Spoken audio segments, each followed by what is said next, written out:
Hey, good morning, everybody. Just want to say thanks again for another day of great support. We're growing pretty big. I'm happy with the movement of it so far, but we got a lot of work to do.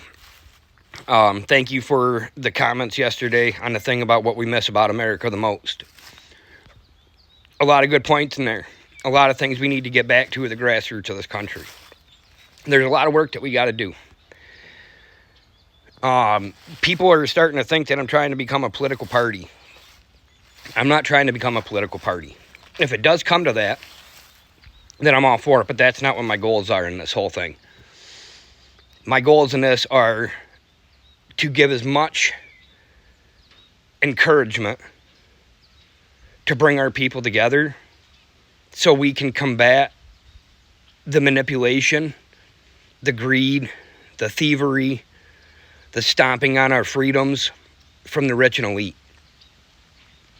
If other things come from it, then I'm all for it. I'm all about being a leader, and I'll do my damnedest to do what I can with it. But one of the things that we've been talking about is how the system is set up. We've been talking about how the system is set up to divide. Well, the system is also set up for you to not be able to take care of yourself. They have the system built to where you have to rely on the government for everything. Because if you have to rely on the system, you're not going to fight the system. You're just going to go along with the system because that's what feeds you. And that's what gets you through your day. So the less we keep having to rely on the system and the government for our everyday needs, that's our best way of contributing to stop feeding the machine. One-day blackouts are a good idea. But an everyday stopping of buying pointless goods that we can provide for ourselves is going to give a bigger hit. Me and my wife homestead. We refuse to rely on the government for anything.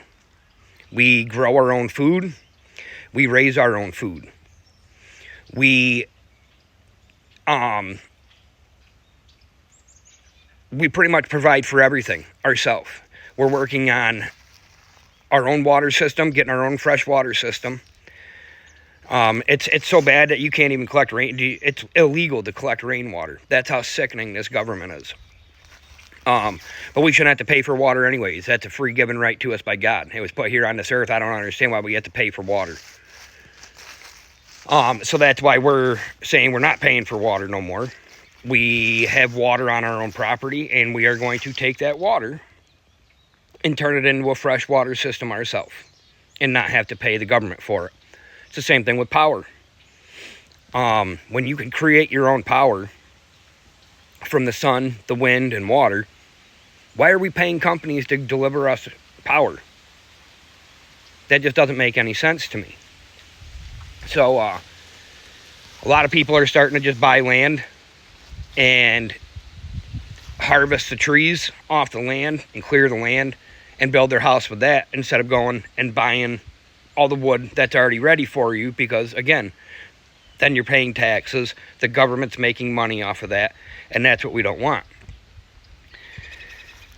And that way people are not having mortgages on houses. Because this is the thing, with our mortgage, okay, there's only like a fifth of what we pay goes towards the principal of the house. And this is why you end up having to pay for your house for your entire life. Because the government is making you, and all them rich insurance companies and all them lobbyists on top are all making bank off of us having to have a house and a place to live, which to me is sickening. It is absolutely sickening. And just look at the size and money these houses are now today, all for luxury and convenience, and it just doesn't make any sense to me. But that's a lifelong of taxes. That's a lifelong of fees that you're paying to the government and the rich elite.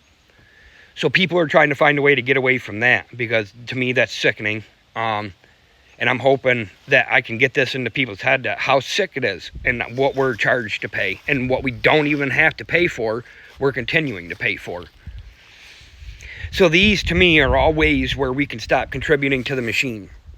Because the more we buy that we don't need and that we can provide for ourselves, the more we're feeding into this machine. The more money we feed into this machine, the more it's turning against us and making it much harder for us. And all we're doing is lining their pockets. So we have to get back to the grassroots of just needing the basic necessities to get by. Like, there's nothing wrong with having some things to have you have fun in your life. Like that, it's our lives, we're allowed to have what fun we want with it. But just keep in mind as you're complaining about how much we pay in taxes and how much money these people and how rich these people on top are. Each time you're going and buying something that you don't need, you're contributing to that. So, like I said, this is all on both sides of the aisle that this has gotten set up with. And I've gotten told by people, and I get it. I get it. Not all 535 are bad. But there's very select few. Maybe 5 out of the entire 535. That's not a very good ratio. But even them 5, they've never called out. Why haven't they called out and stood up and said, where's the treason charges? Why haven't they called out and say, why aren't we investigating these people that are taking this money? Usually people who don't call out for something like that have something to hide as well. I'm not saying they do. So don't attack me on that. That's just my personal opinion, and that's what we're supposed to be able to have nowadays. But there's just something fishy about the fact that they're not calling for investigations. You're in Congress. You should be able to have an investigation started by somebody. You know what I mean? And if they don't want to do the investigations, then us people will do the investigations. That's all I'm trying to say, is they're not doing enough to have these people investigated and removed from Congress and power. That's my only thing. I'm not saying that I don't like them. I'm not saying that they're taking money from places they're not supposed to be taken from. I'm just saying they're not doing enough to stand up for us. And that's what we need, is people to stand up for us. And that's where someone like me comes in. And someone like a lot of the other ones that are starting to stand up and finally voice our opinions to be able to get people back together. Because we need a wall. We need a wall, or this is just going to continue to get worse. Bridging this divide is going to be difficult, and we're starting it. A lot more people are coming together from both sides, and it's refreshing, and it's very refreshing. The messages I'm getting from people thanking me for helping bridge the gap, telling me I have a knack for this and that I have a voice for this. I've always been a quiet fellow. I never thought I'd be somebody that had the voice to bring people together and have reason. But apparently I do. So I'm going to ride it, and I'm going to do everything I can. Now that I have people behind me and pushing me to help bring this message out and to bring our people together, the more people we got, the stronger we're going to be. And I ain't never going to stop talking. So God bless and much love, everybody.